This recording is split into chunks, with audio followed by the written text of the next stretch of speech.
Welcome to the Strings by Mail Tension Device Experiment Series. This will be experiment number 3, in which we continue to investigate all things related to string tension.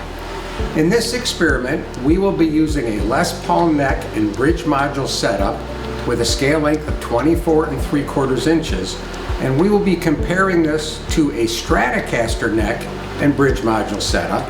That scale length will be 25 1/2 inches. Both of these setups will be loaded into the Strings by Mail tension device.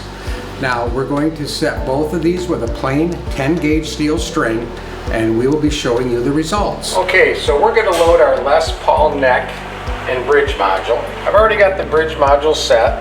I'm going to confirm that I've got the scale length at 24 3/4 inches, which it is. Now we'll take the Les Paul neck. We're going to slide it into what we call the truck. We're going to bring that down. Now we're going to set the nut at 0. And once we've done that, we're going to snug up the truck so it doesn't slide. And one other thing we have to do is we have to use this fixture. Since we're not using the tension of all 6 strings, we use this to stabilize the headstock.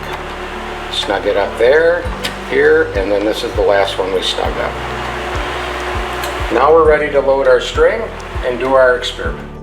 So we've installed the Strat neck and we've also stabilized the headstock. We set the scale length at the nut at 0.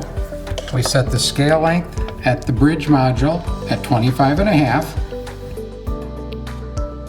In comparison, the results are as follows. With the Les Paul, we saw a tension of 14.92 pounds. And with the Stratocaster, we observed 16.00 pounds. This shows that with the same gauge string, there's a difference of 7.24% between these two instruments. Keep in mind, the Les Paul scale length is 3/4 inch shorter than the Strat.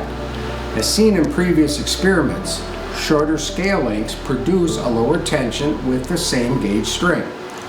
There is no implication that one instrument is better than the other. Both have their advantages and preferences to players, and of course, players will be using different gauge strings on both. We encourage players to go to stringsbymail.com and use our free string filter to help guide you to the strings of your choice. Also, please stay tuned to our YouTube channel for future Strings by Mail tension device experiments. In upcoming experiments, we're going to look at the variables in the design of our instruments and how they affect string tension. We'll look at things like headstock angles, note bending, and jazz guitar tailpieces, to name a few. We look forward to sharing these with you, the player. Strings by Mail, changing the world, one string at a time.